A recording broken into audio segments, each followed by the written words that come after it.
Lazim jika dalam lorong kehidupan terdapat waktu yang senantiasa berubah, karenanya mengharuskan kita berpikir, agar bisa menggunakan jalan yang terbaik dan membahagiakan, meniti masa yang berbeda yaitu masa lampau, masa kini, dan masa depan. Kita sadar bahwa menjalani tiga momentum hidup tersebut begitu penting. Kalau kita lalai dan lupa diri, maka itulah yang dinamakan keteledoran. Karenanya mari waspada selalu, jangan sampai terkena gejala lupa diri. Momentum hidup terdiri dari masa lalu, masa kini, dan masa depan. Tiga momentum itu saling berkaitan dan berkelindan, setiap momentum punya urgensi masing-masing. Momentum masa lalu adalah waktu yang sudah lewat meninggalkan kita. Ibarat kata pepatah angin yang telah lewat dan lenyap hilang sudah, kita semua pasti mempunyai masa lalu.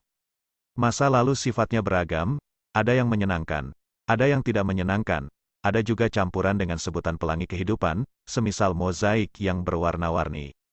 Era kedua atau masa sekarang adalah kekinian yang berlangsung dan kita nikmati, lantas menjadi karunia hidup yang diperoleh. Selanjutnya, era ketiga adalah masa depan, masa yang berupa teka-teki dan tak seorang pun tahu bentuknya karena belum terjadi. Keteledoran memanfaatkan tiga era tersebut yakni masa lalu, masa kini, dan masa depan bisa berakibat fatal. Seseorang yang masa lalunya kelam penuh keteledoran tentu merugi sebab masa lalu tidak akan terulang lagi dan lenyap tak kembali. Begitu pula bila tidak memaksimalkan perbuatan baik di masa sekarang, waktu pun terbuang percuma. Lalu agenda pada era yang dihadapi atau era momentum masa depan, kita mesti mempersiapkannya karena tidak ada yang mengetahui bagaimana persisnya masa depan.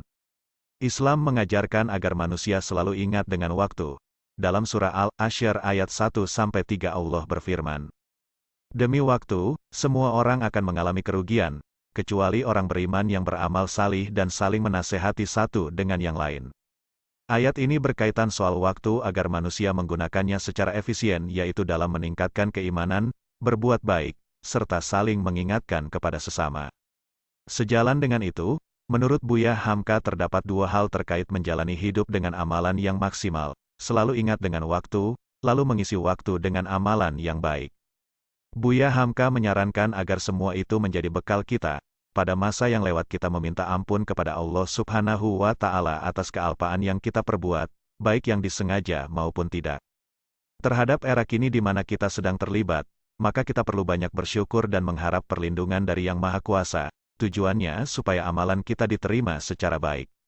Terhadap masa depan yang belum kita ketahui, jalani dengan bekerja keras, supaya hari yang akan datang membawa kebaikan dan keberkahan yang berlimpah, sehingga kita dapat membekali diri dengan ridanya. Masa lampau kita ingat dengan perbanyak istighfar, sedang masa kini kita lakukan dengan banyak bersyukur.